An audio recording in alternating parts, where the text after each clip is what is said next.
Comunidad necia, bienvenidos a nuestras conversaciones necias y hoy tenemos un invitado de lujo, Joel Hoekstra, que ha estado con Whitesnake, Night Ranger, Joel Hoekstra 13 y también con Michael Sweet y muchísimas bandas más, y de eso vamos a estar hoy hablando aquí en ¿Qué necios?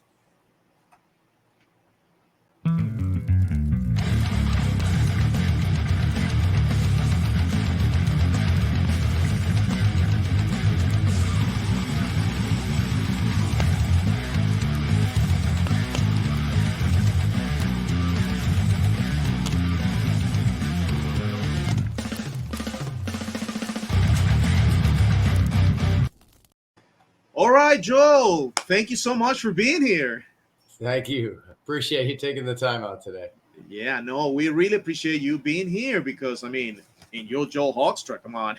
You're such a great guitar player and you've been in a lot of bands and you have a huge reputation without having to resort to publicity, having to get the attention of everybody. What is the secret to have all that successful career without having to depend on just one band? Well, I just try to work hard every day and always have something that's moving me forward. That's basically the way it works. And then I just don't really take days off. I just try to have every day be productive. And yeah, good things end up happening. Great, great. Well, speaking about working, of course, you're going to do some acoustic shows in a few days with Brandon Gibbs. Tell us a little bit about this. Where the idea came from to team up with Brandon and doing these acoustic shows? We were on the Monsters of Rock cruise together before we knew each other, and they had us do a meet and greet simultaneously, and they were playing songs from each of our albums, and I thought his music sounded good, and he seemed like a really nice guy. And then might have been a day or two later, he said sometimes he does shows with a second acoustic guitar player. Would I ever be up for doing them? And I said, sure. And so we started to do those kind of between tour dates, between me touring with Whitesnake and Cher and TS Trans-Siberian Orchestra, etc. So we do just like, a handful of them a year.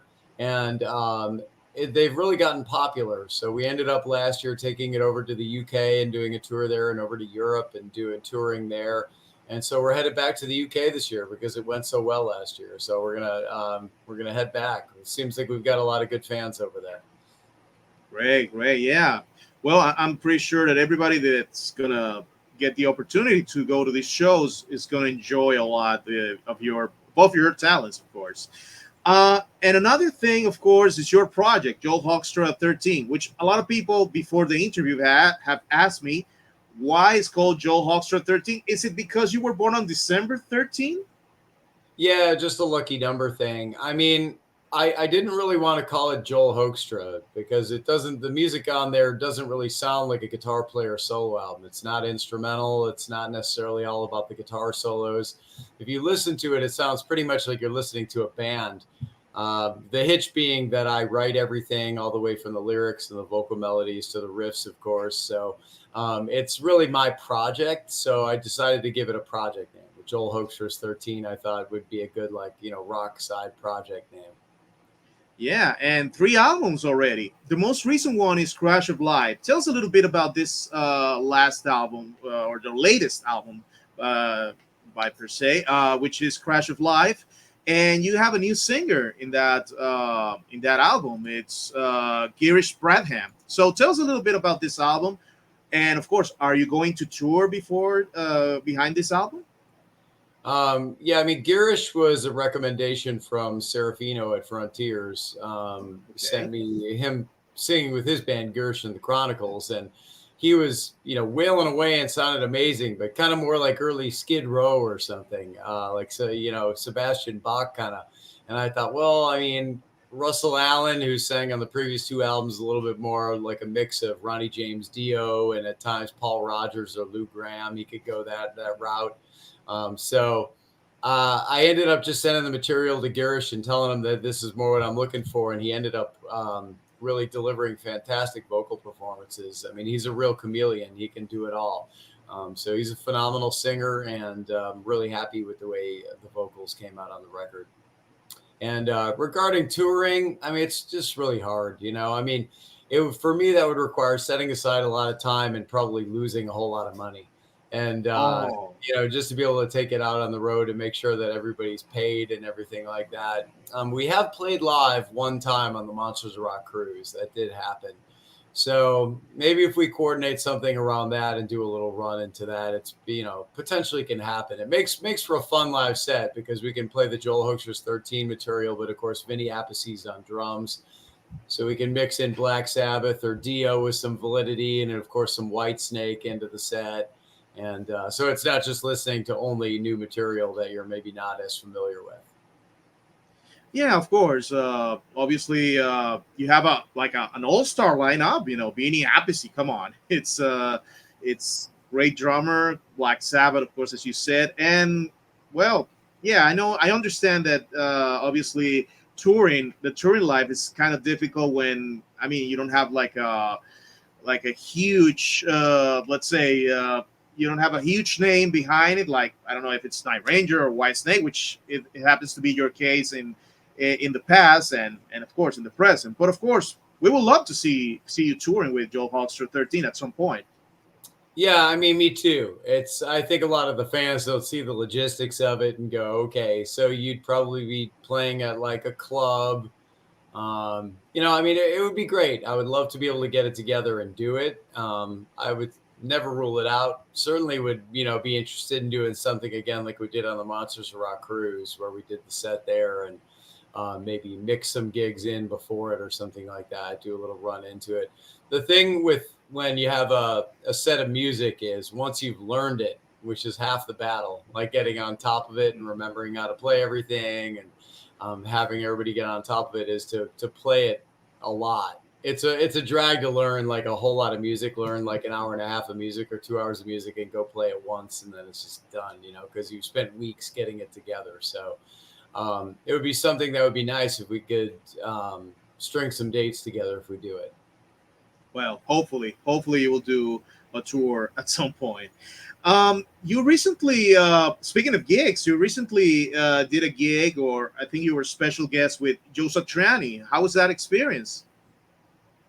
Yeah, that was great. Joe and I have been in touch here and there. I use his model, the Chrome Boy guitar with Trans-Siberian Orchestra, and we have a lot of mutual friends, Steve Vai being one of them. And so we've messaged a few times here and there, and I knew he was going to be on the cruise, and I just said, I hope you have a great cruise. Hopefully we cross paths. I was kind of thinking, gee, it'd be nice to have coffee with him or something. And then he wrote me back and asked me, would you want to get up and jam tomorrow? And I was like, well, of course, that would be amazing. So that was very generous of him and really super cool. And it was a lot of fun to get up with him. Wow, yeah. Well, we just saw a little bit of a video there of you playing with Joe. That was amazing. You're doing your solos, and of course, two great guitar players on stage. It's always fun and great to see that, of course. And obviously, since you're a great guitar player, of course, Joel, you have done some guitar workshops. How I saw on your Instagram, you've been doing some of those as well. How has that experience been? Doing the workshops with the guitar.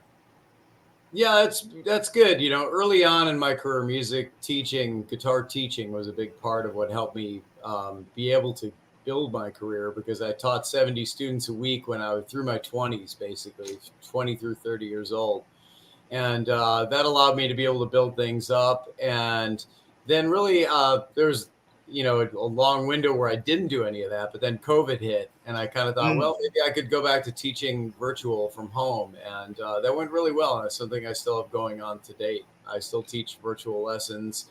So I have a weekly schedule. And then when I go on tour, it's basically people sign up. I offer times and people email if they want the time or not. And so that's something I keep going. It's something I'm comfortable doing. So yeah, I just finished a 9-day run of really a bunch of different things in LA. I played a Rock of Ages band show out there on the 9th. And then the 10th, I had a workshop at the Rock Stars of Tomorrow School in Norco, California. On the 13th, I taught at Musicians Institute, which happens to be, that's GIT. A lot of people know it as that. That's, the school I went to actually in 1990, 91, just to show, back when dinosaurs were roaming the earth. And anyway, it was nice to go back. It's always good to go back and see what's happening at the school there, and still see some of my old teachers there, which is amazing. Wow. Wow, that's awesome. That's great. Well, Joel, since we're from Latin America, both Juan and I, and of course this count is mostly aimed at Latin American fans. You're going to Latin America very soon with a great, amazing German band, which is Accept. How are you preparing for this upcoming Latin American tour with Accept? This is the first time you're playing with Accept, of course. And how does it feel? Yeah, I mean, they're a great live band. Wolf is a great guy. We got together, connected through Michael Cardelloni from Damn Yankees, Leonard Skinner fame. And he was with Wolf, and Wolf was talking about needing someone to fill in, basically like do this Latin America tour and the European Festival tour. And Michael connected us, and I was in Nashville a couple days later where Wolf spends part of his year. He kind of splits his time between Germany and Nashville. So we were able to get together, have coffee, talk about it, and it sounded great. I mean, just an opportunity to fill in with a great band. I think they're, awesome live show. Certainly for the European festivals, they're going to, build a stage set and a pyro and the whole 9 yards. So that's going to be a lot of fun. And, and honestly, a big part of the reasoning was to get back down to Latin America and have the opportunity to get down to South America, Mexico, and there's just so many. The fans there are second to none, and it's really been since 2019 that I've been able to get down there now with Whitesnake. So that was a big part of me wanting to do it. Just be able to connect with the Latin America fans again. So that high on the list in terms of reasons. Yeah. Is the material for Accept easy for you, or it has been challenging to learn as a guitar player, of course? I mean, there's a lot of material, and then there's the backing vocals, and then there's the moves they do with the guitars. You know, and so so I got to get some of that stuff together yet. But the material's coming along really well. I just basically every night spend an hour or two with it, and that probably is going to ramp up now here as we're getting closer. Probably spend more like 3-4 hours a day with it as opposed to 1 or 2. But yeah, just kind of learning it casually every night rather than stressing out at the last minute trying to get it all down. And it's a lot of fun to play, great riffs, and I'm really looking forward to it.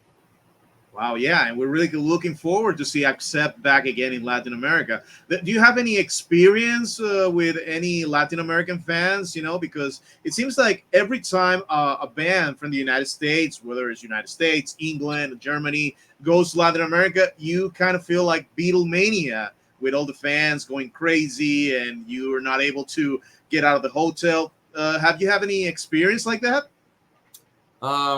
Well, I particularly enjoy that. I enjoy the opportunity to interact and meet all the fans down there, and really enjoy their overall passion at the shows. I mean, it's really a great place to tour as a rock musician, to get down there, and the energy is off the charts. Everybody's singing along even to melodies on guitar solos and things like that. It's just a lot of fun. Great. And another question I have about that, Joel. Obviously, fans are kind of enjoying the meet and greets. Of course, you mentioned the meet and greets. Are you planning to do any meet and greets with Accept? And what do you think of the meet and greets? I think it's a great way to meet fans that are willing to pay, to get a photo with you, probably to sign something. What do you think about that, about the meet and greets? And if you're going to do something with Accept or with any of the other bands you're touring with? Yeah, I actually don't know what Accept's plan is for that yet, but my plan personally is to connect with as many fans as possible down there. I'd like to say hello to everybody if I can. And so we'll see what's logistically possible, but I'd love to, that's part of the beauty of going down there. And I think we're not necessarily doing the 80,000 people festivals down there. We're just doing headlining shows. So it should give us an opportunity to be able to connect, especially because I'm playing with a different band and there's different fans there. So for me, it's an opportunity to make more friends, more fans. so many of the fans become friends, man, as the years go by. So I'm going to try to be able to be as, available to everybody as possible. That's my goal. We'll see what happens. I don't know the plan as far as band meet and greets offhand. All right, fair. That's all right. Well, obviously you were with another great band, a band that we are big fans of. It's a legendary band, which is Night Ranger. You were in Night Ranger. You recorded 2 albums with them. Tell us a little bit of how you got to Night Ranger and how was the time working with them? So I'm from the suburbs of Chicago, and there's a gentleman there named Jim Peterick, who's from the band Survivor. Most people would know him from. Yeah. But he also was in the Ides of March before that, and he's written a lot of great stuff, a lot of great songs. Wrote "Eye of the Tiger," etc., all the Survivor hits, but also co-wrote the 38 special hits like "Hold On Loosely" and "Caught Up in You."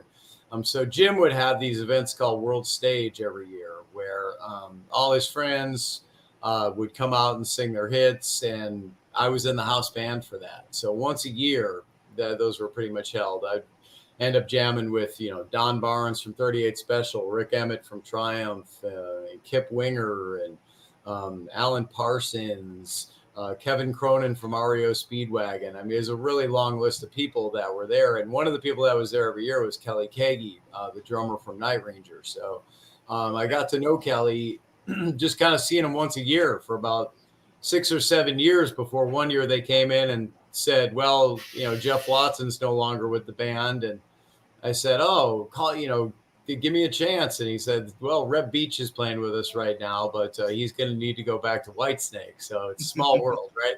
And so I said, cool. I said, you should have called me. You should have called me. I can do the 8-finger thing and play a gold Les Paul, and I would have been a good fit. And so as it turned out, about a week later, Reb needed to miss a show with them. And they said, well, I guess we have to cancel the show. And then Kelly said, wait a minute, I know this guy that plays with Jim Peterick that he comes in and he knows everything getting off the plane. We went up to do rehearsals with him. And that ended up really being my audition for Night Ranger, was playing a gig with him, just kind of filling in for Reb. So I went in and had the opportunity to get to play with those guys. And that led to a really great 7 years with them. Great. Yeah, that's where I came across your guitar playing, through Night Ranger. That's where Joel Hoekstra. I kind of became a fan, pure fan, because of Night Ranger. So that is great. It was a great opportunity for you, and it led to another opportunity, which is a bigger opportunity. And I have to ask you about that, about what's happening with Whitesnake. We know that David has not been feeling well. Has some issues with his health. But is there any news about Whitesnake? What's going on, or what can you tell us? I mean, what are you allowed to tell us about what's going on with Whitesnake? How is David doing? I know that he's been doing some interviews here and there, but there's really no news about what's going on with Whitesnake. If there's going to be this tour that was announced a long time ago. Well, we know the pandemic hit and that kind of messed up the plans, but tell us what you can tell us about Whitesnake and what is going on. Yeah, I mean, we're in constant contact. We got a ways into that farewell tour. We did the UK, and then we got about halfway through Europe, and I'd say that's kind of when everything just kind of hit, and David wasn't doing well health-wise. And really since then, we've been in a bit of a holding pattern. I did some work with him last year out at the studio on some box set reissue stuff, and that was great to see him. We spent some time together. He's a great guy. We're in constant contact, but it's more just kind of like it is on his Twitter feed, where it's like, humor and fun, and we just say, how are you doing, and things like that. But nobody really presses him, because we know if he wants to get back out and play, he'll be the one to do it. And same with any announcement on that. Obviously, that would really come from David. Obviously, I wouldn't be the guy to announce, hey, Whitesnake is going to go back out. But, it'd be great. I would love to play more. Everybody in the band. We had a really great lineup there on that tour, what a luxury having Dino Jalusik as your second keyboardist, backing vocalist. And, Tanya O'Callahan was a great addition to the band and killer bassist. And So we had a really killer lineup for that tour. So you know, it was going great. It would be wonderful to play again, but that's all entirely up to David, and I respect whatever his decision is with that. And I see he's also floated the idea of doing an album with the current lineup plus, you know, past members of Whitesnake, and that would be great too. I mean, how much fun would that be to get in, you know, all the people that have been in the band to play on tracks on a record and put that all out together? That would be a lot of fun. So I don't know how much reality there is in that idea, but I saw him mention it in an interview. So, but again, you know, we don't really press David on that stuff. It's more like, you know, we connect on a friendship level, and then if there's business to be done, that'll come from him. Yeah. Yeah, of course. And Tanya, as you said, it's a great addition, and now she's currently is going to tour with Bruce Dickinson, and I think she wrote one of your Instagram posts that oh my God, that she was going to miss one of your shows, that Yeah. I think, yeah, something like that she arrives like a day after you play with I don't know if it's going to be with Accept or something, that you Yeah. almost going to coincide with. I mean, Accept and Bruce Dickinson almost. Yeah, yeah. Tanya's really cool. She was a great bandmate, great addition to Whitesnake. Fit right in, played great. You know, we had, again, killer lineup. You know, amazing vocals with you know, Michele Lupi on the first keyboard and Dino Jalusic on the second keyboard. We just had great backing vocals. Reb sings great. So, you know, of course, then Tommy Aldridge back there, right? So, who I just saw at Rock and Roll Fantasy Camp. I just finished up out there, so that was an experience too. I'm just off a plane from that. Actually, I just took the red eye home. So if I look tired, that's because I've been flying all night. But yeah, that was fun too. I just got my, you know, you do those and you get, as a counselor, you get assigned a band of campers and you get them ready to play with the headliners, and you play with the band as well. And so we jammed with Michael Anthony from Van Halen, and Sebastian Bach and Warren D. Martini from Rat, and of course Tommy Aldridge. So it was really great to see Tommy there. It had been a minute, so awesome to see him. Yeah, yeah. I was going to ask you about that, but well, you already answered, which was the Rock and Roll Fantasy Camp. I just saw the pictures in your Instagram. You obviously have photos with Sebastian, with Michael Anthony, with all those great people, great musicians, all of them. And I hope you had a great time. Yeah, I did. It's a lot of hard work doing those. You know, as a counselor, you pull really long days. A lot of the days are 12-hour days.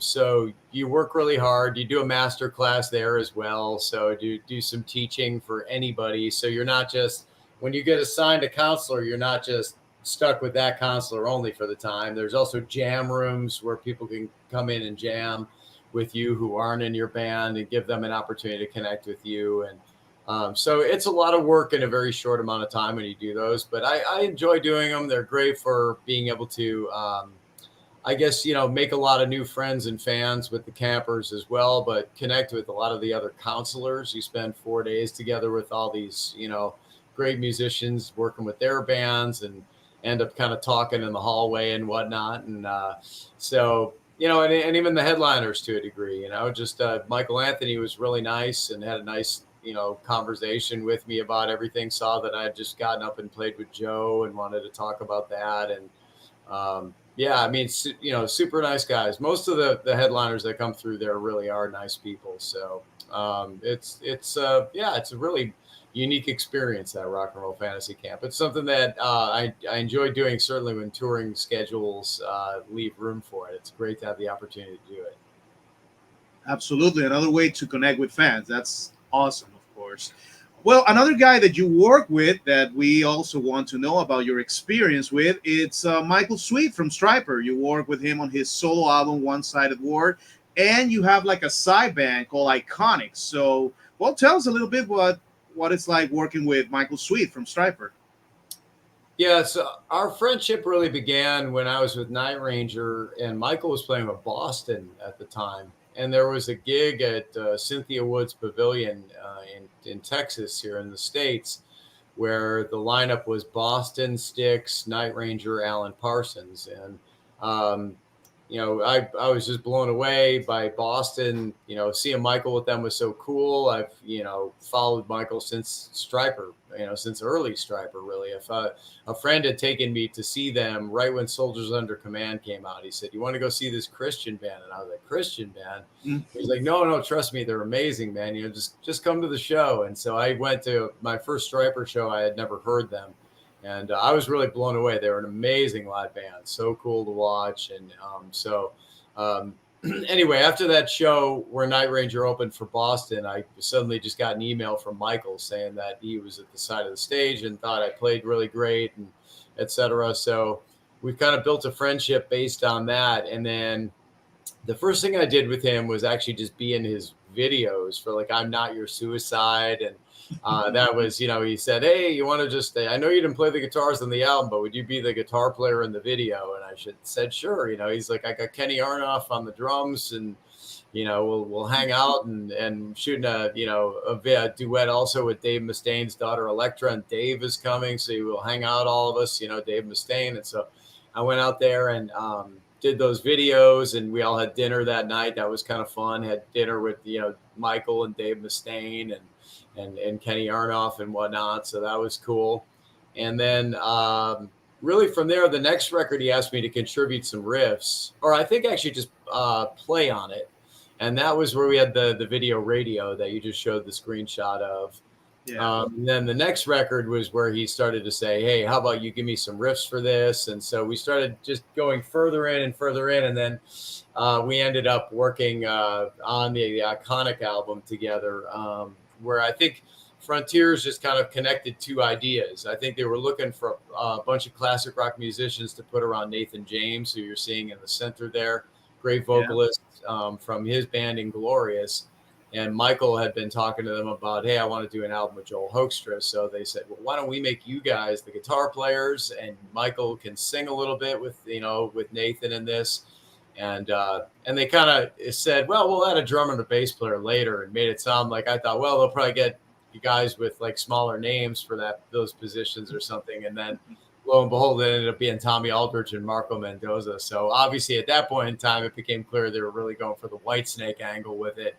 Up until then, I just kind of thought, okay, we're just going to do our own thing and have it, have its own sound, etc. So, they're going for obviously heavily Whitesnake influenced sound with the Iconic project, and that's fun anyway, just to do that and actually have Tommy in there, and it does take on a life of its own with Nathan and Michael singing on there.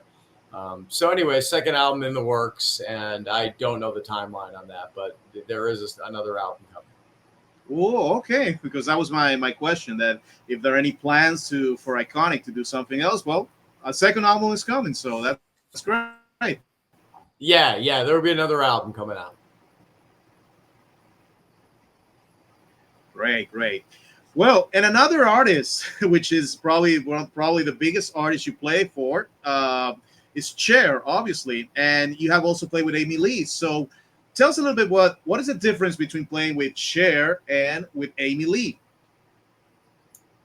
Well, Amy Lee was a situation where she works a lot with a cellist here from New York City named Dave Egger, and he's an amazing musician and can play anything, classically trained, but kind of also known for being the guy who can go in and do string arrangements for pop artists. And so Amy kind of saw the genius in Dave and had him working on a film soundtrack for her. And she needed a guitarist to come in and kind of help on one of the tracks. And so I came in and spent the day recording with her, and I thought she was great. She's really, really nice. And we share the same birthday, etc. So, and she's, always been super cordial. There was a night off I had with Whitesnake on the road where Evanescence was playing, and I went to the show, and they were so good to me. And she's really, really wonderful person. And Cher, of course, iconic, star for decades. And that was like one that you never see coming. When you start out a kid playing Black Sabbath songs on guitar, you never think someday I'm going to play with Cher. But having the opportunity to go in and what initially was supposed to be just a few shows turned into a few years of me playing with her. So great opportunity to get out and work with, an icon, something that I never saw coming, like I said.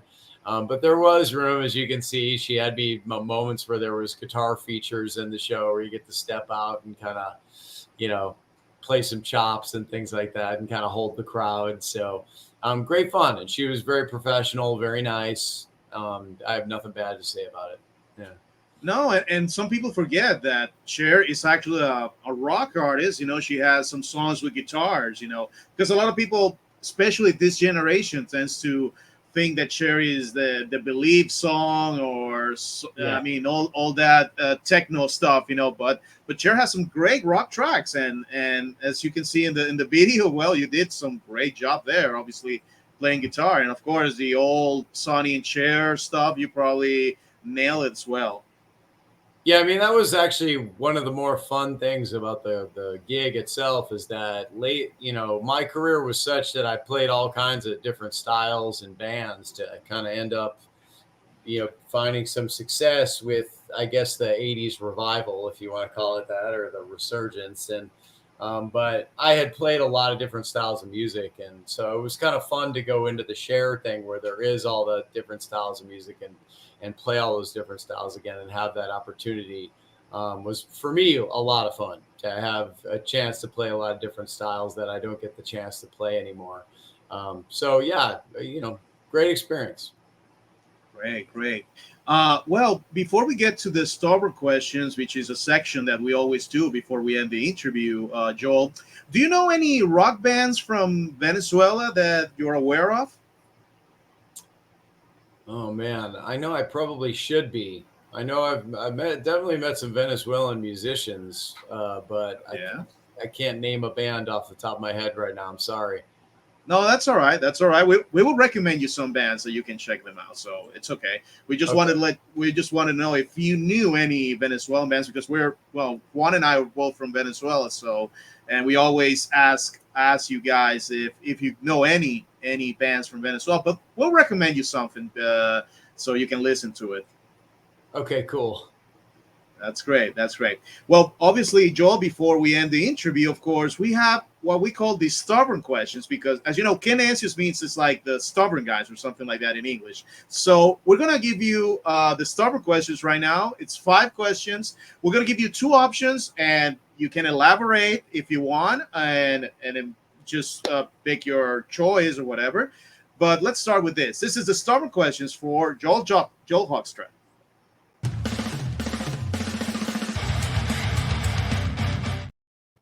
All right, Joel. So let's start with the stubborn questions. So the first question is a little difficult because it's 2 guitar players: Jason Becker or Tosin Abazi.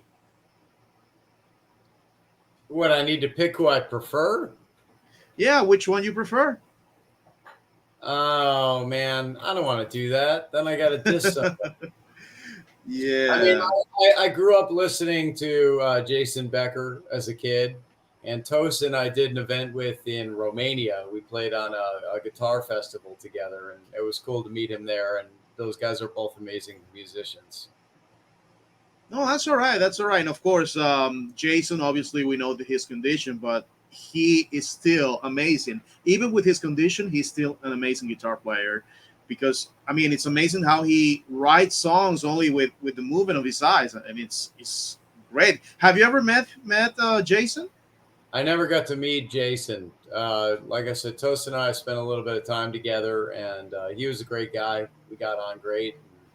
But Jason is somebody more from, I guess, probably when I was about, I remember having his album on vinyl, like actually the album, and Yeah, listening to his stuff. And of course, when he played with David Lee Roth. absolutely. But yeah, I'd rather not choose those guys earn no. They've all spent too many hours with music to get picked second. So I don't want to do that. Yeah, no, that's all right. That's all right. All right, the second one has to do with food. Ramen or paella? Oh boy, that's a tough one. I'd go. I'll go paella. All right, all right. I love paella as well.